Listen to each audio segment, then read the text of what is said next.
The Widow's Garden. The mansion of Agatha Vale had stood empty for 15 years. Its iron gates leaned outward, the paint blistered from decades of rain, the once elegant garden swallowed by ivy and shadow. No one in the neighborhood dared go past the fence, but teenagers are born with curiosity stronger than fear. On Halloween night, the group decided to do what everyone whispered about but never dared: open the gates. It was Mason's idea, class president, varsity athlete, and golden boy. If anyone could charm the neighborhood's superstition into surrender, it was him. It came with lanterns, costumes, and the electric thrill of rebellion.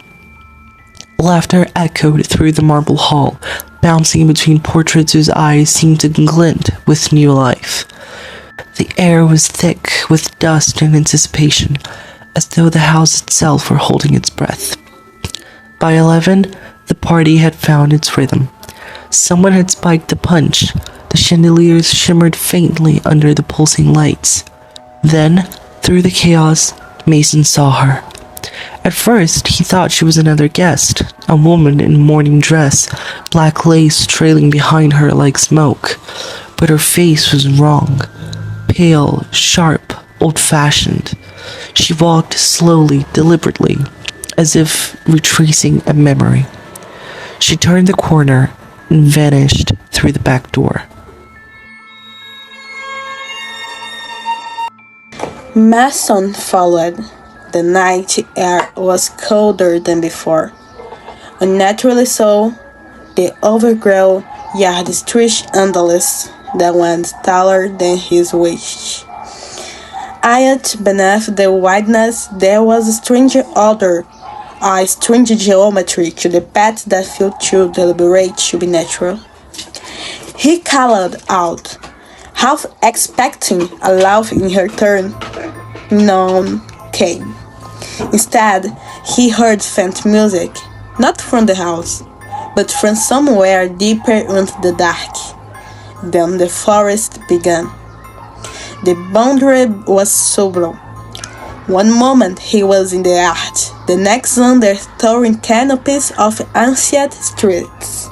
The moonlight dimmed, replaced by a faint silvery glow that seemed to rise from the ground itself.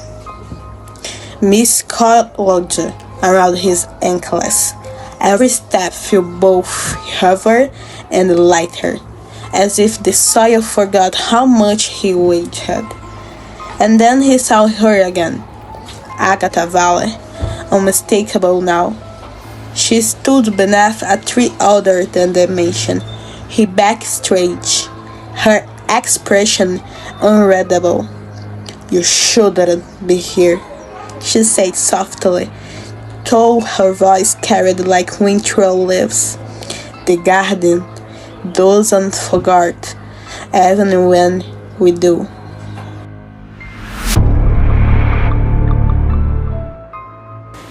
He blinked, and she was gone.